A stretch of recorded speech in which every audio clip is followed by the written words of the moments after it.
Salut, toi aussi tu as ce chapeau pourri de One Piece et tu aimerais le faire glow up pour le faire passer de ça à ça. Satisfait? C'est super simple en plus et tu peux le faire à la maison. Alors pour commencer il te faudra du café, environ 4 petites cuillères. Plus il sera concentré, mieux ça sera. Ça fera bien ressortir tous les détails. Ensuite il vous faudra du sopalin, un pinceau, une belle petite corde, peu importe la couleur, après on la teintera dans le pire des cas. Une grosse aiguille, bon ça c'est un peu plus dur à trouver. Et une brosse métallique, même si c'est pas obligatoire. Avec le cutter, le scalpel, on pourra faire pas mal d'effets de matière, donc c'est pas nécessaire. Lorsque vous avez tout ça, faut enlever l'étiquette et tous les petits fils qui dépassent. Puis on va faire les emblématiques cicatrices dessus le chapeau, donc pour moi avec le scalpel. D'ailleurs, vous vous souvenez qui c'est qui les a faites?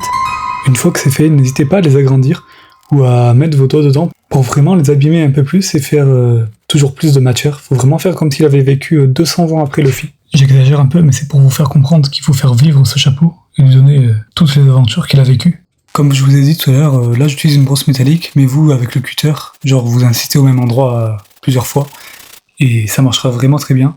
C'est pour faire vraiment mieux pénétrer le café, car le chapeau a une sorte de vernis et ça empêche le café de rentrer dedans. Donc bien sûr là, on continue toujours à dégrader le chapeau de plus en plus.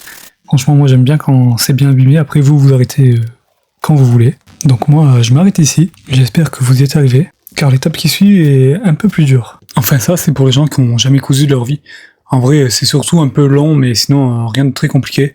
On va faire des croix donc sur chaque cicatrice. Moi, je vais en faire 3 par cicatrice, donc en tout 9. J'ai même un peu agrandi les cicatrices pour que ça rende un peu mieux. Pensez aussi au-dessous du chapeau, parce que si vous comptez le porter, ça va se voir. Donc pareil que pour le reste, vous les gratinez un peu de partout, et quand on mettra le café, ça sera très bien. Si vous êtes arrivé là, félicitations, vous avez fait vraiment le plus gros.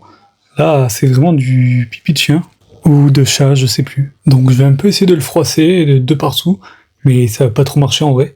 Et avec le briquet, je vais le brûler par-ci par-là, pour ajouter encore un peu de texture, et encore un peu plus l'améliorer. Maintenant, l'étape la plus satisfaisante, donc on va refaire sortir tous les détails, avec le café enfin. Donc pour ça, il y a juste à peindre tout le chapeau en fait. Donc il y a vraiment pas plus simple. Puis plus tard, quand c'est un peu plus sec, revenir sur certaines zones pour les faire ressortir. Ah, et dernier petit détail que j'avais pas prévu, je vais utiliser la peinture noire pour faire vraiment ressortir les petits détails, ce qui se trouve à chaque fois où il y a une égratignure, et surtout celle des cicatrices dessus le chapeau, pour vraiment les faire bien ressortir et les rendre apparentes. Donc ça y est, on y est enfin. J'espère que tu as réussi à suivre ce tuto et qu'il t'aura plu. Et je te dis à la prochaine.